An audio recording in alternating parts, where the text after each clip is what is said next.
Alors bonjour et bienvenue à cette autre rencontre signée Nova Concept. Mon nom est Normand Biron et aujourd'hui, j'ai le plaisir de recevoir une collègue de longue date, Sonia White, qui vient nous présenter un atelier qu'elle vient de concevoir et qu'elle aura le plaisir d'animer aussi pour nous. Une thématique qui va intéresser probablement plusieurs gestionnaires qui désirent exercer leur rôle de leader et j'ai nommé l'éthique. Bon matin, Sonia. Bon matin. Alors, je commence par une bio. Alors, c'est parti. Sonia, tu es facilitatrice, conceptrice, conférencière et coach depuis plus de 30 ans. Tu œuvres également dans le réseau de la santé et des services sociaux depuis 27 ans. Tu as d'abord été professionnelle, gestionnaire et depuis 10 ans, tu occupes le poste de présidente du comité d'éthique clinique et organisationnelle en santé physique du 6 Chaudière-Appalaches. Tu as également occupé le poste de vice-présidente du comité d'éthique organisationnelle et stratégique, où tu assumes depuis 2 ans la présidence. Tu es scolarisé au premier cycle en éducation et en travail social et au deuxième cycle en administration publique et en droit de la santé. Tu es donc en bonne posture pour nous entretenir sur le sujet d'aujourd'hui. L'éthique, l'atelier s'appelle L'éthique, compétence essentielle du leader d'aujourd'hui et de demain. Sonia, décris-nous les grandes lignes de cette toute nouvelle formation. Certainement. Le but de cette formation-là, c'est vraiment de se familiariser avec les principes éthiques pour mieux percevoir et gérer des situations en organisation, en entreprise. Donc, comment faire une lecture différente qui va être basée sur les valeurs que toute organisation se dote en passant. Donc, si jamais vous ne connaissez pas les valeurs de votre organisation ou la définition, les sites web, actuellement, on les présente et aussi que chaque humain possède. Donc, pourquoi? Parce que, ça nous permet de prendre des décisions dans l ou des fois les meilleures décisions dans toutes sortes de contextes, qui peuvent être complexes. D'ailleurs, je me permets en passant où on a aussi le thème de la complexité qui est un sujet qui nous intéresse énormément puis qui est très, innovant, où est-ce que, on a aussi un produit de formation qui est en lien avec la complexité. Mais restons à l'éthique pour aujourd'hui. Excellent.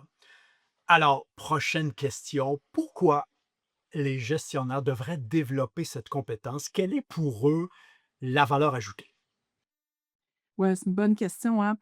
En plus d'être une compétence nécessaire dans le référentiel des compétences de plusieurs gestionnaires dans plusieurs organisations et entreprises, pour faire ça simple et court, l'éthique, c'est la base de ce qui oriente et motive nos décisions, nos actions. Cette formation-là, elle est exactement basée là-dessus, c'est-à-dire que sur une éthique des valeurs. L'éthique peut prendre différentes formes. Celle qu'on connaît assez bien habituellement pour une très grande majorité de personnes, c'est l'éthique de la conformité. C'est-à-dire qu'on va se baser sur la règle, sur la norme. Mais là, on parle vraiment dans cette formation-là de ce qu'on appelle l'éthique des valeurs, c'est-à-dire comment se baser sur un ensemble de valeurs afin de réfléchir à parfois ce qui est acceptable ou ce qui est inacceptable ou ce qui est peut-être potentiellement le moins pire dans une situation donnée. Donc, c'est la confrontation de valeurs ou encore ce qu'on peut aussi appeler le malaise éthique. Je vous donne un petit exemple très, très rapide, mais est-ce que j'accorde comme gestionnaire un congé à un employé qui a plus de congés dans sa banque, mais qui en a réellement besoin? Donc, au-delà de la norme légale ou administrative, j'ai une réflexion à faire. C'est quoi la meilleure décision à prendre dans la situation dans laquelle je me trouve? Donc, l'éthique, c'est vraiment une compétence qui est nécessaire à la capacité de résolution de problèmes aussi. Puis, elle a toute sa valeur ajoutée là, dans tout ce processus réflexif-là. Donc, c'est pour ça que tous les gestionnaires ont, à mon avis, l'intérêt à développer leurs compétences éthiques. Excellent.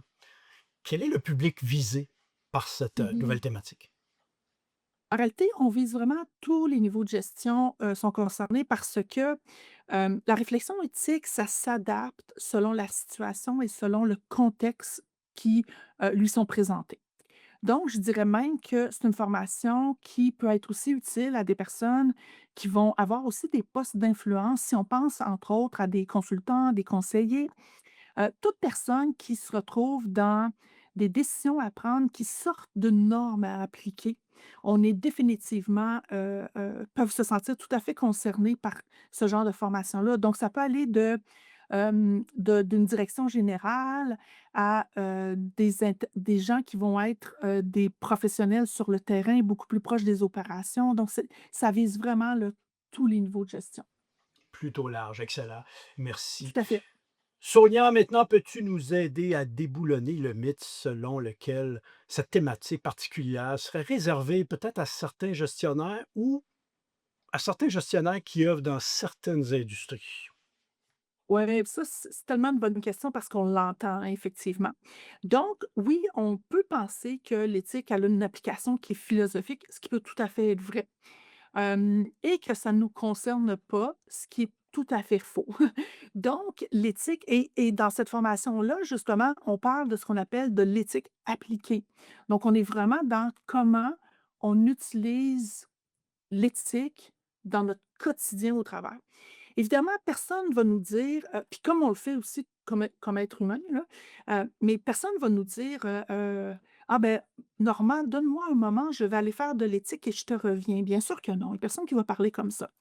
Mais par contre, c'est ce qu'on fait quand même. Je vous donne un exemple un peu banal, puis je vais avoir besoin de ton aide, Normand, mais lorsque tu achètes une voiture, qu'est-ce qui est le plus important comme pour toi comme critère numéro un?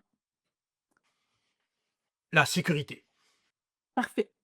Qu'est-ce qui serait le plus important comme critère numéro 2 après la sécurité?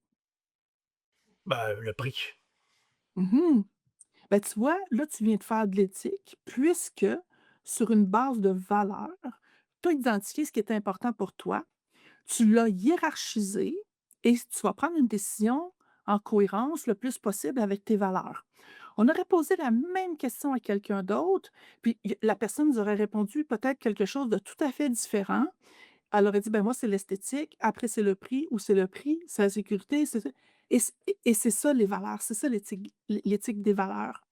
Alors, on est tous confrontés à des questionnements entre faire X ou Y. Par exemple, je vais vous donner quelques exemples. En santé, là, j'avoue, c'est un sujet très, très, très, délicat, mais comment répartir équitablement les ressources qui sont limitées dans le réseau de la santé et des services sociaux?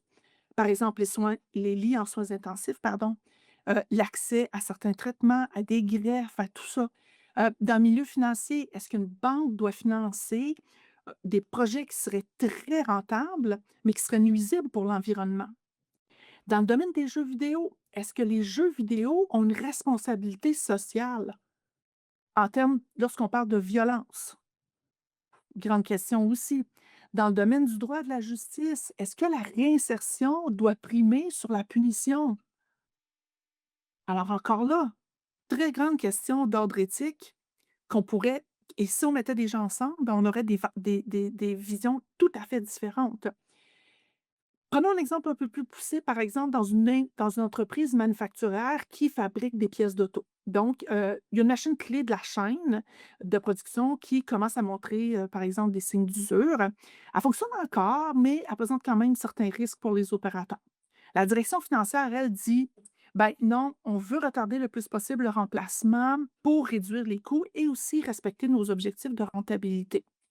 Les superviseurs, les employés, eux, ils disent non, non, il faut arrêter absolument la machine et investir dans une nouvelle machine tout de suite par respect pour la sécurité, la santé et la dignité de nos travailleurs.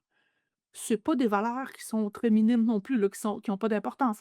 Donc, clairement, on se retrouve, devant un dilemme éthique, puis les valeurs vont se confronter potentiellement à de la performance versus sécurité, respect de la vie humaine et en quoi ça devient une question d'éthique? Ben, c'est que le conflit, c'est pas seulement une question de choix technique ou financier. Il va venir opposer 2 systèmes de valeurs qui sont différents, mais qui sont tout aussi pertinents l'un que l'autre et là, ben, la décision va devoir être réfléchie, analysée, prise sur une base éthique en regardant, entre autres, là, je fais ça très rapidement, mais les avantages, les désavantages de chaque option présentée et de faire en sorte qu'on arrive à la fin à dire, OK, mais c'est sous l'angle de quelle valeur on va prendre la décision. Donc, c'est très pertinent. Excellent, merci beaucoup.